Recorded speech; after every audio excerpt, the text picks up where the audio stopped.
Thyroid की दवाई कब तक चलेगी? ये छूट सकती है क्या? हमने किसी किसी की दवाई छूटते हुए देखा है। देखिए, थायराइड यूजुअली 3 प्रकार का होता है। एक होता है हाइपोथायरॉयडिज्म परमानेंट वाला, एक होता है परमानेंट वाला हाइपरथायरॉयडिज्म जो लॉन्ग टर्म चलता है, और एक होता है ट्रांजिएंट थायराइड डिस्फंक्शन जो कि हाइपर वाला भी हो सकता है, हाइपोथायरॉयडिज्म भी हो सकता है। जो ट्रांजिएंट वाले होते हैं वो केसेस यूजुअली प्रेगनेंसी में होते हैं, या फिर एकदम चाइल्डहुड में जो कंडीशंस आती हैं उसमें हो सकते हैं, या किसी दवाई के कारण, किसी वायरल इन्फेक्शन के कारण, इन्फ्लेमेशन के कारण, जिसे कि थायरोडाइटिस बोलते हैं। तो ये ट्रांजिएंट वाले में दवाई छूट सकती है। पर जो परमानेंट वाले हाइपोथायरॉयडिज्म और हाइपरथायरॉयडिज्म होते हैं उसमें यूजुअली दवाई नहीं छूटती है। हाइपोथायरॉयडिज्म में नहीं छूट पाती है दवाई, क्योंकि थायराइड डिस्फंक्शन हो चुका होता है, थायराइड कंप्लीटली बंद कर चुका होता है काम करना।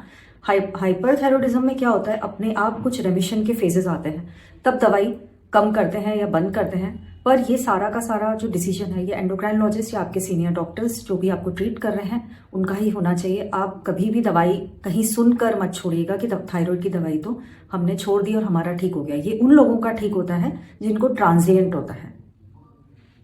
थायराइड की दवाई से नुकसान होता है क्या? ज़्यादा ले तो हमने सुना है कि दवाई लेने से भी नुकसान हो जाता है। हाँ, एक्चुअली ये वाली जो साइड इफेक्ट वाली जो चीज़ें हैं ये काफ़ी ज़्यादा आजकल सोशल मीडिया पे फैली हुई रहती हैं, और लोगों को डर बहुत ज़्यादा बैठ गया है कि दवाई लेने से नुकसान होता है।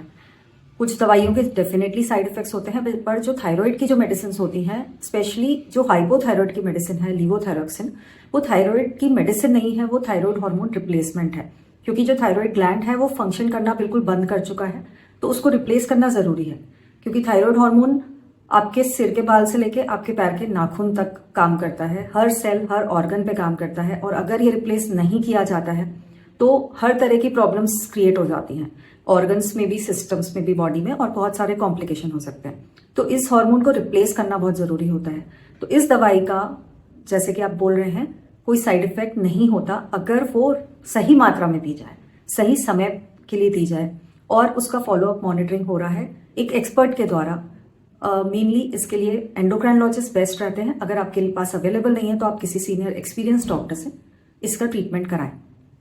अदरवाइज इनका कोई साइड इफेक्ट नहीं होता है। अगर आपको हाइपरथायरॉयडिज्म है और एंटी थायराइड ड्रग्स पे हैं आप, तब कुछ किसी कंडीशंस में, कुछ रेयर कंडीशंस में आपको साइड इफेक्ट्स हो सकते हैं। उसके लिए आप खुद से डिसीजन ना लेकर एंडोक्राइनोलॉजिस्ट या आपके सीनियर डॉक्टर से ही कंसल्ट करें।